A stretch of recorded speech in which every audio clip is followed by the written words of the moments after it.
In this section, we'll go over how to set up forms in React. Setting up forms in React is not exactly straightforward, and there are a few nuances you have to be aware of. Let's go to our container one and create a basic HTML form. Let's also start fresh and delete all the code except for an empty div, if you have not already done so. In our form, let's use a label of name, and we can have one input with the type of text. Let's also create a submit button before the closing form tag.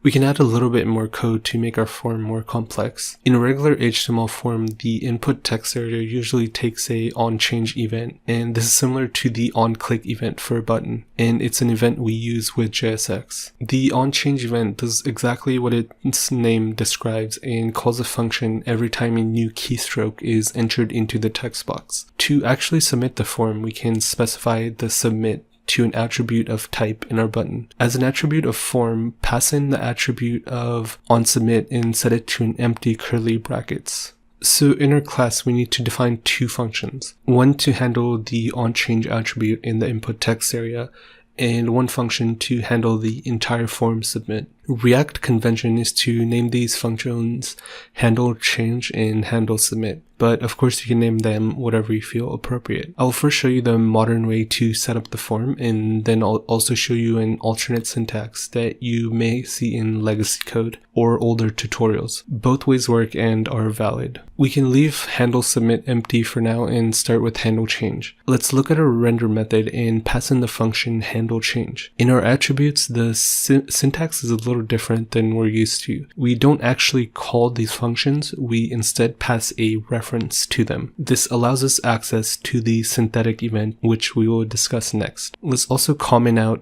handle submit and take away the onSubmit event for now. So how do we access the data in this form? And the answer is through the event keyword. This event keyword is not React specific, but part of vanilla JavaScript. We access it by passing it in as a parameter to our function. In the code block of our function, let's console.log the event keyword and see what we get. And let's save everything and check our browser.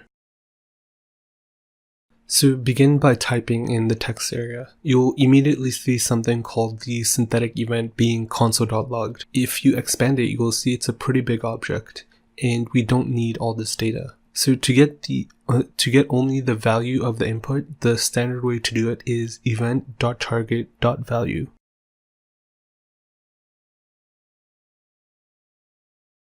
If you see now, yes, we are only getting the input of our value. Setting up our handle submit function is a little bit different. First, let's add an ID attribute to the input name.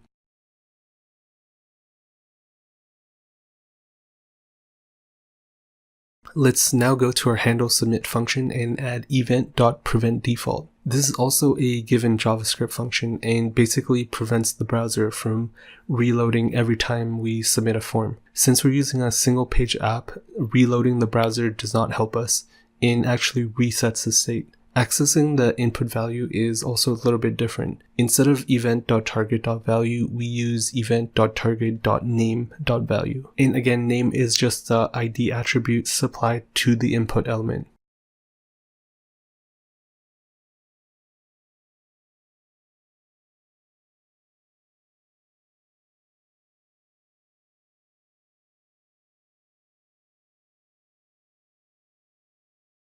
And also remember to pass the reference to handle submit in the onSubmit event of the form.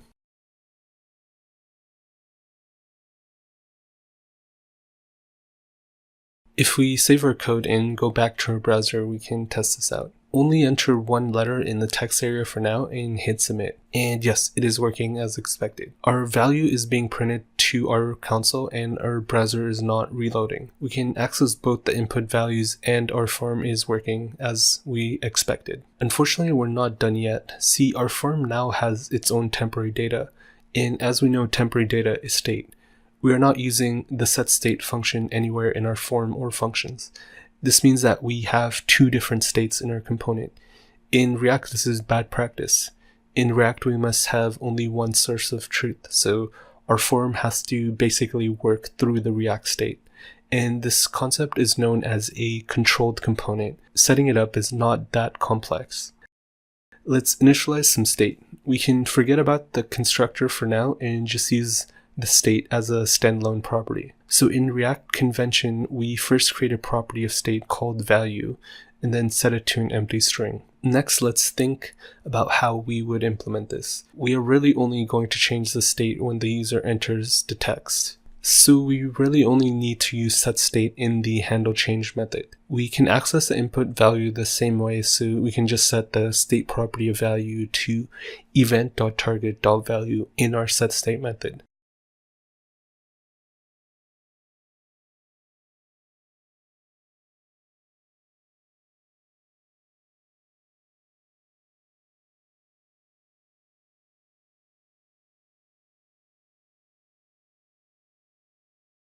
And just to test if everything is working, let's also display the state to our UI.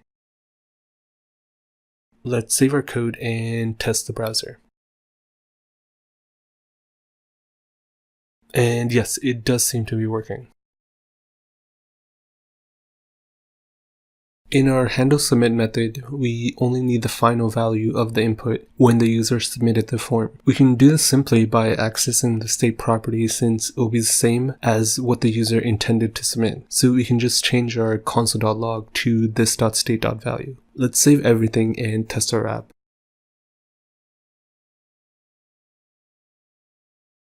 And yes, it does seem to be working. We're done setting up the controlled component. In a real app, you'd use maybe an API request in the handleSubmit method to save the form data to a database.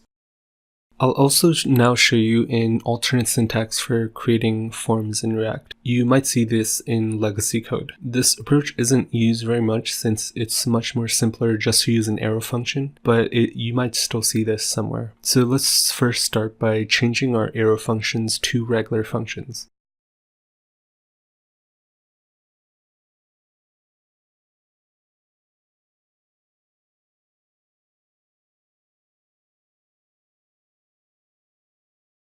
If you save the code and test the app, you'll see it no longer works. Because in the code block, the this keyword is now referencing the function instead of the class. The solution to this is to first start with the constructor and the super method.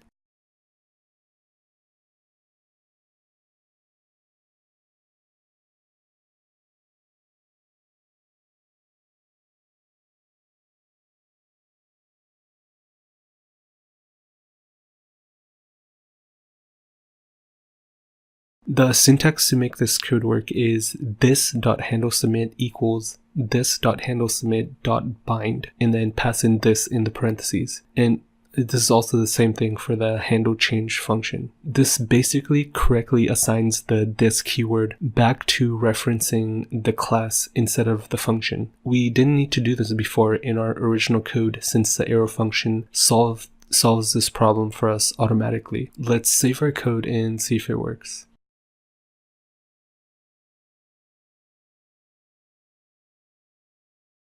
And yes, it is working. The syntax is valid and will work, but again, the recommended approach is just to use arrow functions.